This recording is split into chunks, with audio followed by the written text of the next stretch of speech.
اور پھر پتہ نہیں کس ظالم نے تمہیں یہ سبق سکھایا. حضور تو بڑے غریب تھے, بڑے مفلس تھے. ظالموں, حضور غریب کبھی نہیں, پورا خاندان حضور کا کبھی غریب نہیں رہا ہے.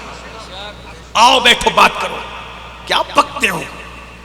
حضور کا خاندان, ان کے پر دادا, ان کا نام عمرو یا عمر ہے. ان کو ہاشم کیوں کہتے ہیں؟ کیوں کہتے ہیں ہاشم؟ ہاشم کوئی نام نہیں ہوتا. ہاشم کا مطلب ہوتا ہے ٹکڑے کرنے والا, روٹی کے ٹکڑے کرنے والا. راجستھان والے کہتے ہیں چورما بنانے والا ہے روٹی. کیوں ان کا نام ہاشم ہے؟ جب مکے میں قحط پڑا تو حضرت عمرو یا عمر ملک شام تک گئے اور وہاں سے پنیر, گھی, آٹا, جو خرید کر لائے. اور اتنا خرید کر کے لائے کہ میلوں تک ان کے اونٹوں کی قطار لگی تھی. اور جب تک قحط رہا, قحط, اونٹ ذبح کرتے تھے, اس کا سالن بناتے تھے اور اس میں روٹی چور چور کر ڈالتے تھے اور پورے مکہ کو کھلاتے تھے. تو اسی عمرو یا عمر کو روٹی چور چور کر کھلانے کی وجہ سے دنیا نے ان کو ہاشم کہہ کے پکارنا شروع کیا. ارے مکے والے جب روٹی کے ٹکڑے کے محتاج ہو جاتے تھے تب میرے نبی کے پردادا ان کو اپنے ٹکڑوں پر پالتے تھے. پتا چلا ٹکڑوں پہ پلنا نبی والوں کی شان نہیں ہے, ٹکڑوں پر پالنا نبی والوں کی شان. واہ واہ. پھر اس کے بعد حضرت عبد المطلب کا دور آیا. حضرت عبد المطلب کا دور آیا. پتا ہے اگر جی جی حضرت عبد المطلب کا یہ بھی عظمت رسول ہے. عبد المطلب کا دور آیا. حضرت عبد المطلب, ان کا اصل نام شیبہ ہے اور ان کو شیبۃ الحمد کہتے ہیں. اتنے خوبصورت تھے عبد المطلب کہ پیدا ہوئے تو چند بال سر پہ سفید تھے, اس لیے ان کا نام رکھا شیبہ, بوڑھا. اور شیبۃ الحمد اس لیے رکھا, جو دیکھتا کہتا سبحان اللہ, کتنا خوبصورت ہے, اللہ کی حمد کرتا ان کو دیکھ کر کے, اتنے خوبصورت تھے. تو جب ابرہا کے لوگ جانور چرا کر لے گئے, اٹھا کر لے گئے, تو حضرت عبد المطلب نے نفیل سے کہا, جو آپ کا دوست تھا, نفیل کا دوست تھا انیس. انیس جو تھا, نفیل کا دوست انیس تھا, اور انیس جو تھا وہ محمود ہاتھی کو کنٹرول کرتا تھا, اور محمود ہاتھی صرف انیس سے کنٹرول ہوتا تھا. اور انیس محمود ہاتھی کو جو کنٹرول کرتا تھا وہ محمود ہاتھی ابرہا کا خاص اور مخصوص ہاتھی تھا, اس کو انیس کے سوا کوئی کنٹرول نہیں کرتا تھا. نفیل نے کہا انیس تیرے تعلقات ابرہا سے بہت اچھے ہیں, عبد المطلب کو ملا دے جا کر کے. اب انیس جا کر کے عبد المطلب کا تعارف, سرکار عبد المطلب کا تعارف, حضرت عبد المطلب کا تعارف ابرہا سے کیا کرتا ہے پتہ ہے؟ دو جملوں میں سن لے. کہتا او ابرہا ایک خوبصورت آدمی ہے جو پورے مکہ میں سب سے مالدار ہے, وہ کعبے کا متولی ہے, اس کا دسترخوان 24 گھنٹہ بچھا رہتا ہے. انسان تو انسان ہے, جانور اور پرندوں کو بھی وہ اپنے دسترخوان پہ کھلاتا ہے. کیا تو اس سے ملاقات کرے گا؟ کیا تو اس سے ملاقات کرے گا؟ تو ابرہا نے کہا بالکل کروں گا. حضرت عبد المطلب آئے تو محمود نے دونوں گھٹنے ٹیک دی, ہاتھی نے. بڑا متاثر ہوا ابرہا, اور ابرہا اپنے تخت سے اتر آیا, قالین پر سرکار عبد المطلب کے ساتھ بیٹھا. کس لیے آئے ہو؟ کہ میرے جانور, توجہ توجہ, کیا میرے جانور تیرے آدمی چرا لے گئے, میں جانور چھڑانے آیا ہوں. اس نے گفتگو کا رخ بدلنا چاہا, کہا آپ نے بڑی ہلکی بات کہہ دی. کہا کیا؟ کہا کہ میں تو سوچا تھا کعبے پہ بات کریں گے, کیا آپ کو پتا نہیں میں کعبہ توڑنے آیا ہوں؟ فرمایا جانور میرے ہیں, توجہ توجہ, جانور میرے, جانور میں. پتا چلا عبد المطلب سردار ہونے کی وجہ سے دوسروں کی وکالت کرنے نہیں آئے تھے, اپنے جانور چھڑانے آئے تھے اپنے. پتا نہیں لوگ کیسے کہتے ہیں, حضور کو تو کوئی دودھ پلانے والی دائیا لے نہیں جانا چاہتی تھی کیونکہ حضور بڑے غریب تھے, بڑے غریب تھے. میں نے کہا 55 دن پہلے ابرہا کے پاس جا کے کہہ رہے ہیں میرے جانور چھوڑ دے, تو 55 دن میں کون سی سونامی آ گئی تھی, کون سا زلزلہ آ گیا تھا کہ سارے جانور ختم ہو گئے اچانک؟ 55 ہی دن کے بعد کی بات ہے بھائیو. عبد المطلب کہتے ہیں میرے جانور, جس میں 100 اونٹ. 100 اونٹ, یہ آپ اگر کوئی محفل میں کہے میرے 50 روپے چوری ہو گئے تو بتاؤ آپ اندازہ کریں گے نا کہ اس کے 50 روپے جیب میں رکھ کے پھرتا ہے وہ کتنا مالدار ہوگا. اور کوئی کہے 50,000 میرے گم ہو گئے تو اندازہ ہوگا نا کتنا مالدار ہے. جو 50,000 جیب میں رکھ کے پھرتا وہ کتنا مالدار ہوگا. بھائیو جس کے 100 اونٹ چوری ہوتے ہیں اس کے بارے میں بندے کتنے ہوں گے؟ اندازہ تو فرمائے نا کتنے بندے ہوں گے. اور پھر آپ کو بتاؤں, سرکار عبد المطلب نے سرکار عبداللہ کا ولیمہ کیا تو پورے مکے کو بکریاں ذبح کر کے دعوت میں کھلایا. اور جب حضور کا عقیقہ کیا تو 1000 لوگوں کی دعوت کی. یہ کوئی غریب مفلس لوگ کر سکتے ہیں؟ تو حضور کے پردادا بھی مالدار, حضور کے دادا بھی مالدار.